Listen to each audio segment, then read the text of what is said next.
Berěshith chapter 29. And Yaakov moved on, and came to the land of the people of the east. And he looked, and saw a well in the field, and saw 3 flocks of sheep lying by it. For out of that well they watered the flocks, and a large stone was on the well's mouth.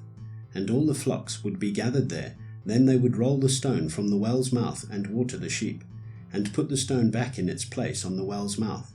So Yaakov said to them, My brothers, where are you from? And they said, We are from Haran. And he said to them, Do you know Lavan, son of Nahor? And they said, We know him. So he said to them, Is he well? And they said, Well. And see, his daughter Rachel is coming with the sheep. And he said, See, it is still high day, not the time for the livestock to be gathered together.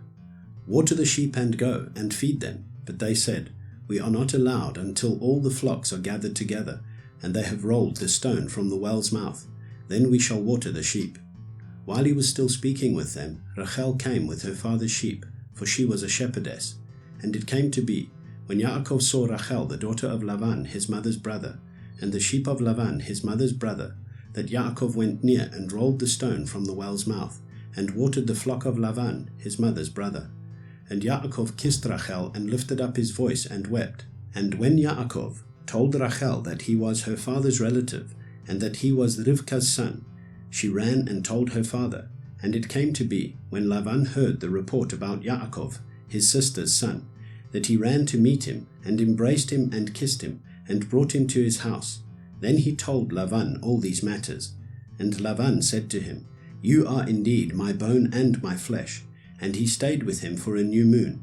Then Lavan said to Yaakov, Because you are my relative, should you therefore serve me for naught? Let me know, what should your wages be? And Lavan had 2 daughters. The name of the elder was Leah, and the name of the younger was Rachel.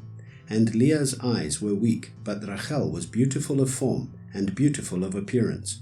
And Yaakov loved Rachel, so he said, Let me serve you 7 years for Rachel, your younger daughter.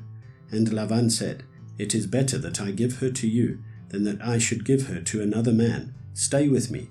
So Yaakov served 7 years for Rachel, and they seemed to him but a few days because of the love he had had for her. Then Yaakov said to Lavan, Give me my wife, for my days are completed, and let me go into her.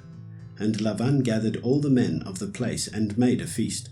And it came to be in the evening that he took Leah his daughter and brought her to Yaakov, and he went into her.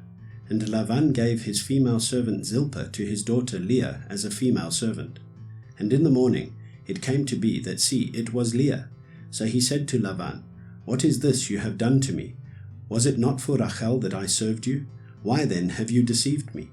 And Lavan said, It is not done this way in our place, to give the younger before the firstborn.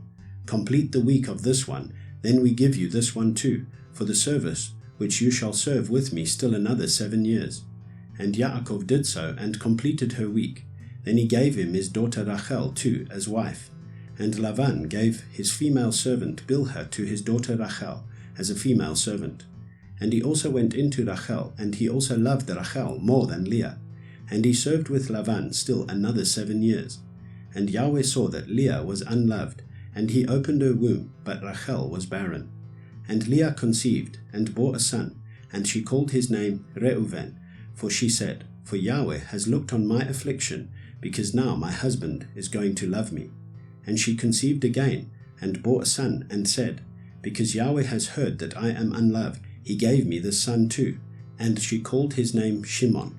And she conceived again, and bore a son, and said, Now this time my husband is joined to me, because I have borne him 3 sons. So his name was called Levi.